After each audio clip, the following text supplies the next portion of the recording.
Dia sudah menciptakan ruang yang sempit. Mungkin nggak kamu bisa beli mobil itu? Nggak mungkin. Dia sudah menciptakan ruang yang sempit. Makanya hidupnya penuh dengan kesempitan. Kenapa? Ruang di dalam dirinya pun sempit. Orang datang kepada Allah bawa tangki. Dia datang pada Allah bawa gayung. Ya Allah, sepeda motor ya Allah. Biar saya kajian kalau ke Miskatul Anwar itu gak naik angkot ya Allah. Kita cuma mengucapkan la ilaha illallah, la ilaha illallah. Pakai pengeras suara lagi biar sekampung orang tahu. Tapi lihat sikap kita. Masih sedih, masih tersinggung, masih iri hati, masih benci.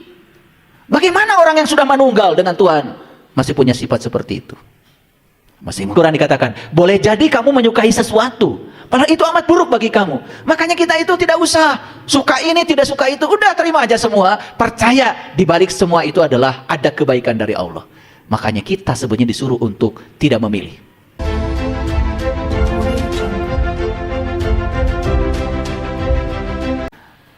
Karena kotoran sedikit aja langsung jijikan. Betul nggak? Coba lihat samudra. Berapa banyak manusia yang membuang kotoran ke samudra. Dia tetap biru. Dan luar biasanya, tetap dikunjungi sampai sekarang. Kan kalian juga kalau lebaran pikniknya ke laut. Sadar nggak kalian kalau piknik ke laut? Itu sebetulnya, itu adalah ada rasa kerinduan untuk pulang sebetulnya. Kalau kita sadar, oh saya ini tetes. Dan saya harus segera pulang ke samudra, biar jadi laut. Makanya lebaran pada pergi ke laut. Idul Fitri. Idul Fitri itu hanya kembali. Fitri itu adalah kesadaran murni. Kembali kepada kesadaran murni. Itulah Idul Fitri. Di situ dapat hidangan dari langit. Kan gitu ayatnya. Allahumma rabbana anzil alaina ma'idatan minas samai takuluna la'id. Ya Allah, turunkanlah hidangan dari langitmu. Yang turunnya hidangan itu merupakan hari raya bagiku. Jadi hari raya itu saat turunnya hidangan dari langit. Kapan itu? Saat dirimu lenyap. Awas, saya tidak cerita lenyapnya tubuh, tetapi lenyapnya keakuanmu masuk dalam kesadaran murni. Sampai kamu merasakan bahwa kamu pun tidak ada. Yang ada cuma Dia satu-satunya. La ilaha illallah. Saya sedang bicara pengalaman. Bukan bicara teori-teori agama. Karena saya bukan kiai. Apalagi ada yang panggil saya Pak Ustadz. Terlalu mewah. Panggil aja saya Saiful Karim. Gak dipanggil itu juga gak apa-apa. Emang gue pikirin.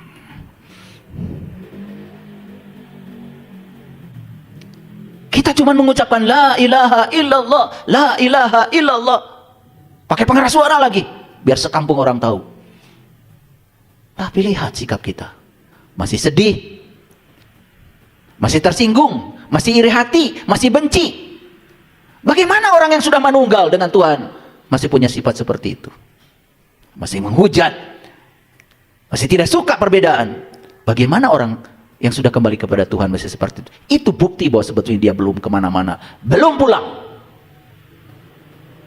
Paham sampai di sini? Pelan-pelan ya, pelan-pelan. Oke, sudah mengerti?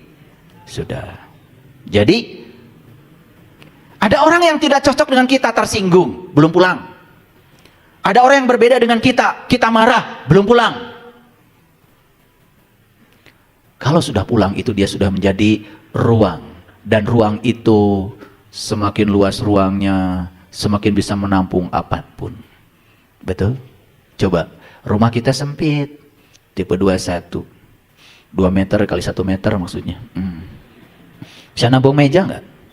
Nggak bisa. Kursi nggak bisa. Bisa nyimpan sendok aja sama piring. Betul nggak? Nggak bisa. Jadi persoalan manusia itu sebetulnya, masalah besarnya manusia itu adalah dia telah menciptakan ruang yang sempit buat dirinya sendiri. Coba ditanya, mungkin nggak kamu kebeli rumah itu? Wah, nggak mungkin. Dia sudah menciptakan ruang yang sempit. Mungkin nggak kamu bisa beli mobil itu? Nggak mungkin. Dia sudah menciptakan ruang yang sempit. Makanya hidupnya penuh dengan kesempitan. Kenapa? Ruang di dalam dirinya pun sempit. Orang datang kepada Allah bawa tangki. Dia datang pada Allah bawa gayung. Ya Allah, sepeda motor ya Allah. Biar saya kajian kalau ke Miskatul Anwar itu. Gak naik angkot. Ya Allah. Kata Allah, tadinya mau ngasih bis sama kamu. Ya udah, kamu mau memang baginya sepeda motor aja. Nyicil ya. Tukar bayar, nyicil. Oke. Karena ruangnya diciptakan oleh kita sendiri. Saya sering bikin umpama. Garam 1 sendok masukkan ke air 1 gelas. Asin. Garam 1 sendok masukkan ke air 1 ember. Tidak asin. Garam 1 sendok masukkan di kolam renang, tambah nggak asin. Jadi masalah kita itu bukan di garam 1 sendok, tetapi masalahnya adalah ruang yang menampung itu terlalu sempit. Bapak Ibu, bagi orang yang sempit apa saja jadi masalah. Bagi orang yang luas seperti yang diajarkan oleh Gus Dur tadi, tidak ada masalah. Jadi Gus Dur itu bergurau aja sebutnya membagi masalah menjadi 2. Ada masalah yang bisa diselesaikan, karena bisa diselesaikan bukan masalah. Ada masalah yang tidak bisa diselesaikan, karena tidak bisa diselesaikan juga bukan masalah. Jadi gak ada masalah. Enak kalau hidup sudah gitu Bapak Ibu. Udah enak. Itulah surga loka. Kita menciptakan surga dalam kehidupan di sini, saat ini, sekarang. Makanya siapa yang turun dari surga, dia akan masuk surga. Hanya yang sudah turun dari surga yang akan bisa masuk ke surga. Ya sudah, ciptakan dulu surga di sini, saat ini, sekarang, saat kita masih bernafas. Begitu kata Quran. Yes? Mau jadi samudra? Jadi kalian itu samudra atau ombak? Samudra. Lihat saya semuanya. Samudra itu tidak menolak ombak. Dia hanya nonton aja. Ketika ombak besar, ombak kecil, dia nonton aja. Dia sadar kalau dirinya bukan ombak. Ombak hanya tarian dari dirinya sendiri. Makanya dia tidak mengidentifikasi dirinya sebagai ombak. Dia jadi samudra. Nonton aja. Kita ini dalam hidup disuruh nonton aja. Nonton. Saksikan semuanya. Itu bukan kamu. Makanya perhatikan saya. Kenapa banyak manusia bermasalah? Karena dia mengira dia adalah isi. Tapi kalau dia sadar kalau diri itu adalah ruang kosong, bukan isi, dia tidak ada masalah. Dia hanya menonton aja semua terjadi. Biarkan semua datang dan pergi. Orang yang mengaku dirinya pendukung, biarkan aja. Orang yang mengaku dirinya bukan pendukung, biarkan saja. Hidup memang harus begitu kok. Ada yang suka, ada yang tidak suka, biarkan datang dan pergi. Ada masalah disesali, betul nggak? Dikit-dikit gampang marah, ya betul nggak? Masih ada iri hati, membanding-bandingkan. Semua harus seperti yang saya mau. Oh ternyata saya belum pulang. Karena saya menganggap diri saya adalah pikiran, perasaan, tubuh. Ternyata diri saya yang sebenarnya adalah melampaui semua. Saya adalah ruang tempat semuanya berlangsung. Saya adalah penyaksi. Coba kalau gitu. Adam. Ini ilmu tingkat tinggi nih, udah saya bagikan nih coba Bapak Ibu. Ya?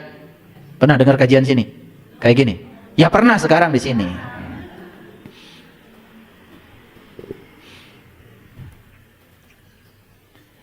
Jadi kalau kita ingin menjadi ruang, sederhana Bapak Ibu, mulai sekarang coba mengubah semua ladang penyesalan menjadi taman kenangan. Ulangi, semua ladang penyesalan dirubah menjadi taman kenangan. Ada orang datang sama saya, udah cerita kemana-mana. Terakhir saya sampaikan, seneng gak ketemu saya? Alhamdulillah ya, saya sekarang jadi sadar. Wah, alhamdulillah. Tapi saya mau tanya sama kamu, kenapa kamu ketemu saya? Oh iya ya, kalau saya tidak ditipu orang, gak ketemu sama ayah. Jadi siapa yang mengantarkan kamu ke sini? Penipu kan?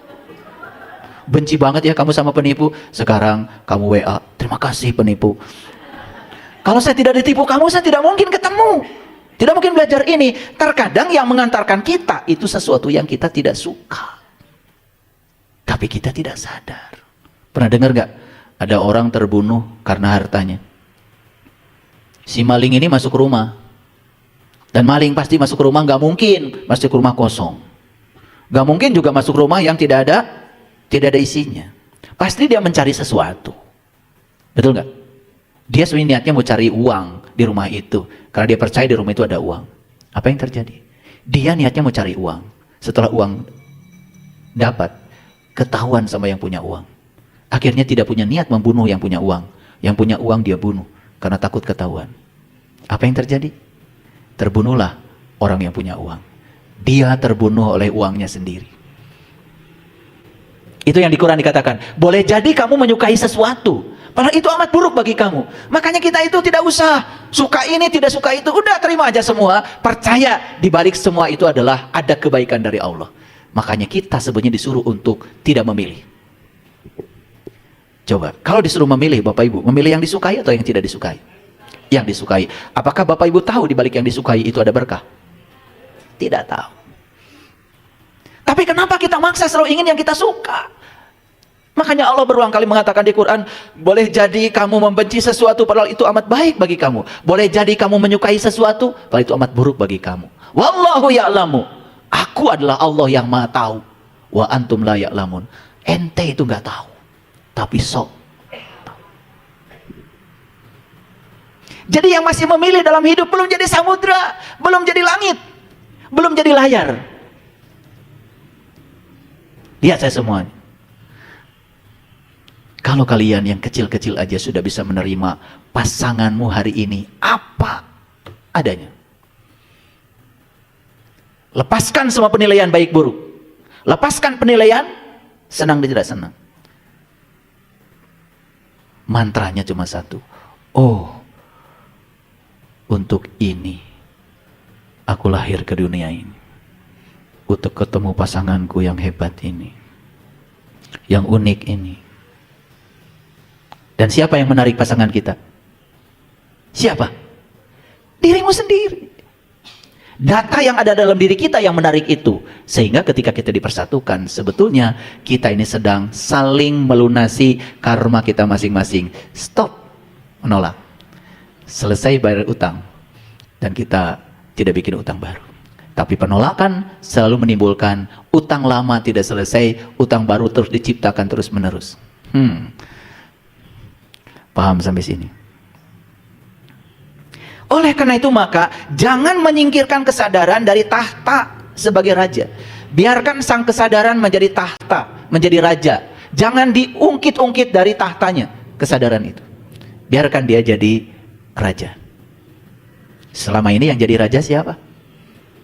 Rahwana, si dasamuka, si diri palsu, si ego. Betul? Dan ego selalu memilih. Ego itu selalu memilih. Ini kawan, ini lawan. Ini menyenangkan, tidak menyenangkan. Ego selalu begitu. Dan ego itulah pencipta neraka. Berapa banyak orang yang tercipta nerakanya oleh egonya. Saya nanti kalau jadi gubernur pasti saya bahagia. Begitu ngejalanin jadi gubernur, kumakang riweuh, ripuh ternyata jadi gubernur. Padahal mah hayang baheula mah. Betul nggak? Saperiode we. Embung. Betul nggak? Kan kita mah selalu begitu. Ya, sampai kita rela mengorbankan semua harta untuk mencapai ego tahta itu. Tapi kalau kita sampai di sana, karena memang semesta yang menghendaki, karena didorong oleh kekuatan semesta, bukan oleh sogok menyogok dan bukan oleh uang, berarti memang kita dipilih untuk menjadi itu. Gak apa-apa. Itu adalah misi Tuhan. Jadi yang pertama apa?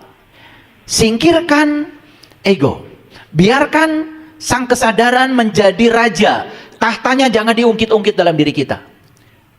Makanya saya sudah sampaikan di kajian Ngeriksa kemarin, ketika pikiran ini menjadi pelayan, maka dia jadi Brahman. Pikiran yang jernih, perasaan yang penuh welas asih, pasti akan menimbulkan karsa yang penuh dengan pengabdian.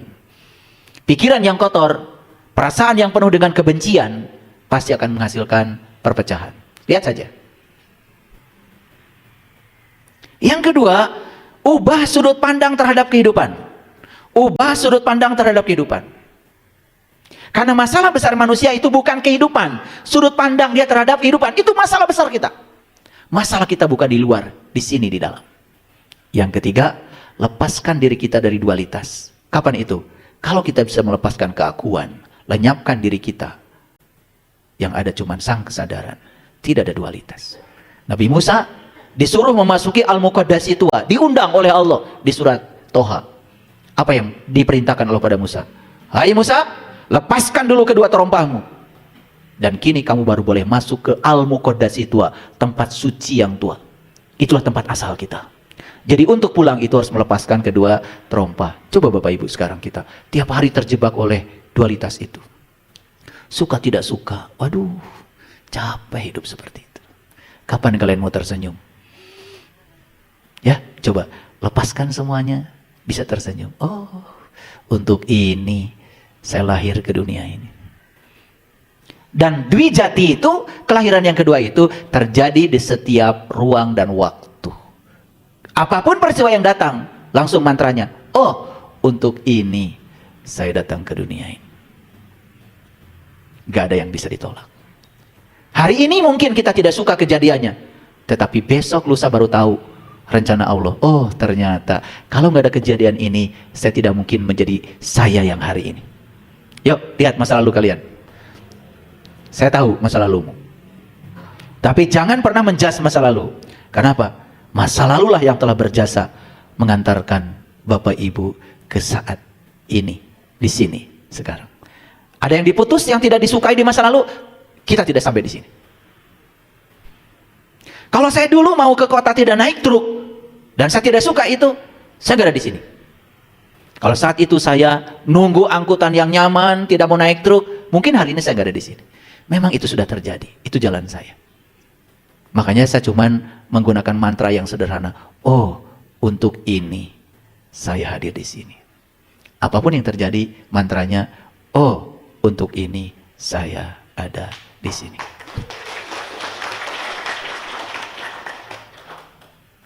Yang keempat, selaraskan cipta, rasa, dan karsa. Saya tidak kupas lagi karena sudah dijelaskan kemarin, ya. Makanya Sri Krishna, dia bisa menjadi raksasa yang besar dengan Triwikarma, cipta, rasa, karsa. Makanya Kurawa, ego, luluh lantah di depan Krishna.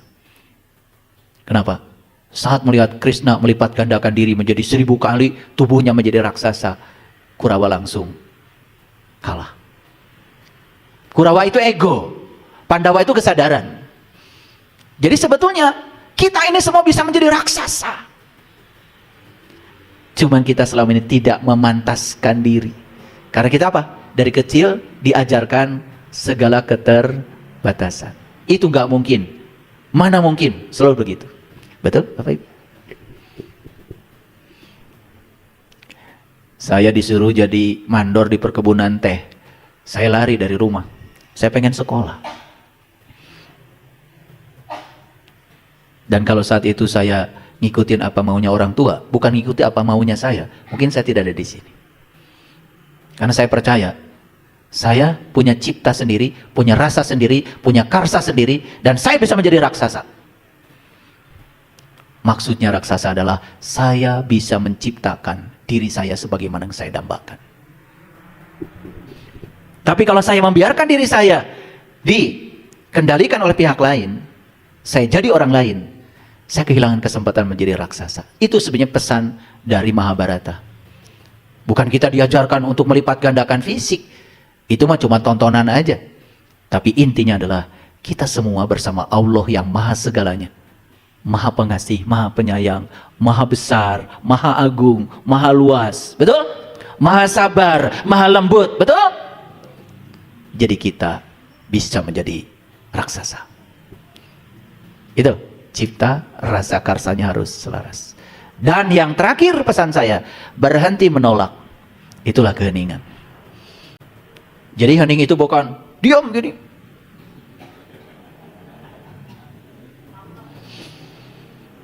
Padahal di sini masih bergejolak. Ya. Tunggu waktunya nanti. Dia masih begini, tapi di sini bergejolak. Nah, saat kita menerima semuanya tanpa syarat, disitulah keheningan terjadi. Apapun itu. Ingat ya, tanpa syarat. Aduh Bapak Ibu, Saya itu ingin mengajak Bapak Ibu mempraktekkan ajaran luhur ini. Karena sesungguhnya agama yang sejati itu mengajarkan kita untuk menemukan dunia dan akhirat di waktu yang sama.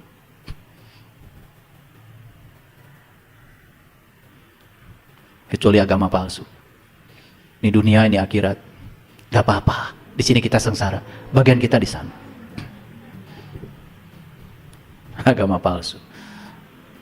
Oke, kita masuk pada Quran surat Al-Waqiah. Ada yang pernah baca Al-Waqiah?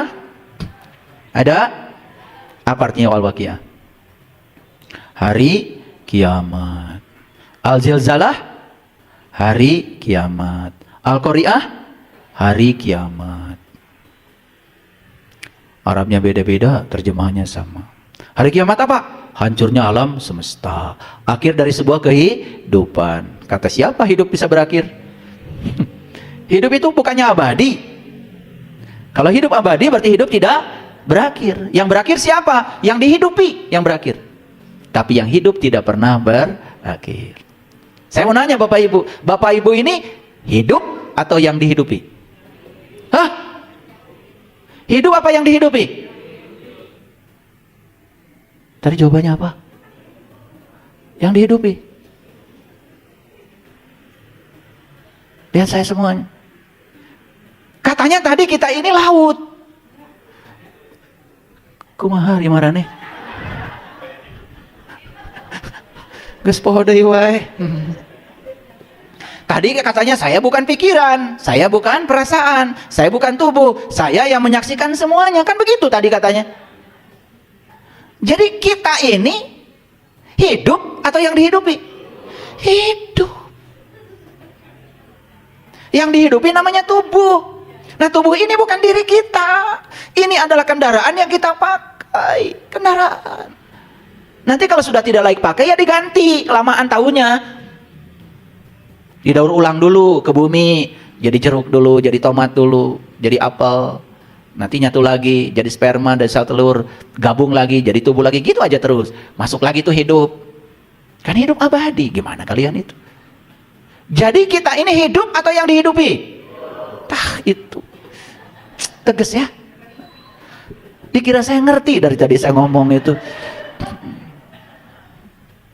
Memang harus ditanya ya Bapak Ibu ini. Luar biasa. Seneng gak ngaji? Seneng. Ya. Jadi surat Al-Waqiah itu dibuka dengan ayat yang pertama. Iza waqa'atil waqi'ah. Saya belajar etimologi bahasa. Saya kaget.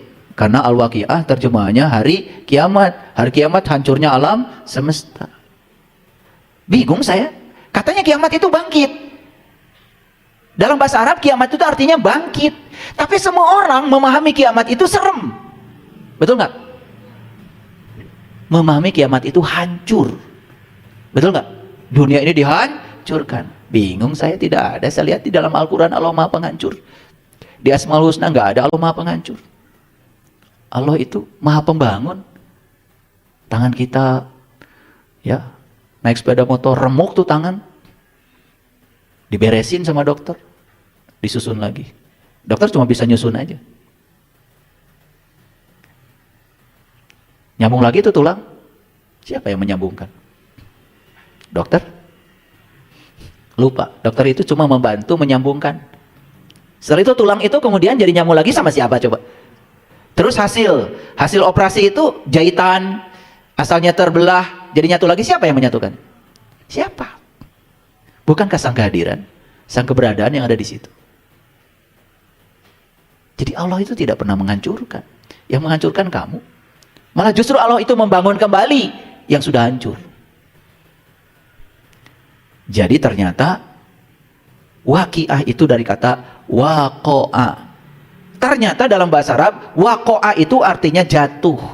Waqa'a itu artinya turun. Waqa'a itu artinya tenggelam. Iza waqa'atil waqi'ah artinya apabila terjadi waqa'a. Waqa'a itu artinya jatuh, turun, tenggelam. Lihat saya sekali, lihat saya semua. Kita ke dunia ini turun nggak? Turun. Kita ke dunia jatuh nggak? Jatuh. Untuk apa kita diturunkan ke sini? Untuk apa kita dijatuhkan ke sini? Untuk apa? Untuk mengalami berbagai macam pengalaman. Untuk mengalami berbagai macam peristiwa. Betul? Kenapa? Karena kalau tidak dijatuhkan ke tubuh ini, ruh itu tidak mengalami pengalaman apa-apa. Begitu ruh jatuh ke sini, ruh jadi merasakan enaknya sambal, merasakan rasanya sedih, rasanya gembira, merasakan rasanya pahit. Pengalaman bukan itu? Kapan pengalaman itu terjadi? Ketika ada tubuh.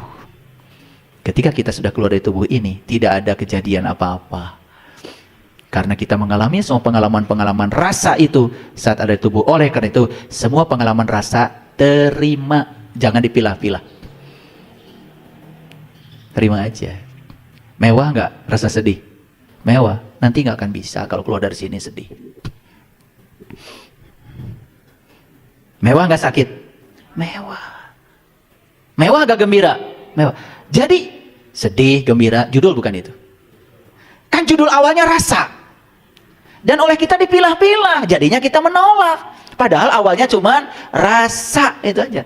Yang disebut pengalaman. Jadi kita mengalami apapun dalam hidup ini, udah itu wako'a. Itu wako'a. Kita disuruh merasakan semuanya. Dijatuhkan ke sini, ditenggelamkan ke sini untuk mengalami semuanya. Iza wako'atil waqi'ah.